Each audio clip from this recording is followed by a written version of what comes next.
मैं रोजा हूँ और साइंस के मुताबिक जब आप रोजा रखते हैं तो ऑटोफेजी खराब डीएनए सेल्स को खत्म करती है, सोजिश कम होती है और कैंसर का माहौल कमजोर हो जाता है। जिस्म पुराने और खराब खलियों को तोड़कर निकाल देता है, मुदाफती निजाम नए खलिए बनाता है और सोजिश कम हो जाती है। ये अमल एंटी एजिंग, एंटी कैंसर और एंटी डिजीज है। जब आप 0 से 6 घंटे रोजा रखते हैं तो जिस्म सबसे पहले ग्लूकोज यानी शुगर इस्तेमाल करता है और इंसुलिन लेवल भी हाई रहता है। जब आप 8 से 12 घंटे रोजा रखते हैं तो इंसुलिन लेवल गिरना शुरू हो जाता है, फैट बर्निंग ऑन हो जाता है और ब्लड शुगर मुस्तहकम होने लगती है। 12 से 16 घंटे के रोजे में इंसुलिन रेजिस्टेंस कम हो जाती है, जिगर और मसल्स शुगर को सही इस्तेमाल करते हैं, चर्बी से तवानाई बनती है, शुगर से नहीं। रोजा डायबिटीज और टाइप 2 डायबिटीज को कंट्रोल करने का मजबूत जरिया है।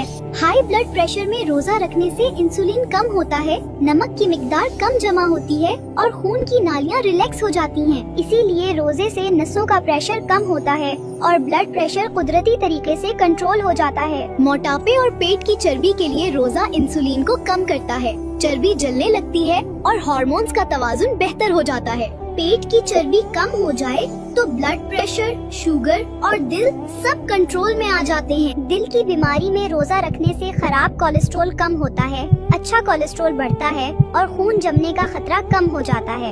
इसीलिए रोजे से हार्ट अटैक और फॉलेज का खतरा कम हो जाता है। स्ट्रेस, एंजाइटी और डिप्रेशन में रोजा कोर्टिसोल कम करता है, दिमाग का BDNF बढ़ाता है, दिमाग को सुकून मिलता है और जज्बात मुतवाजुन हो जाते हैं।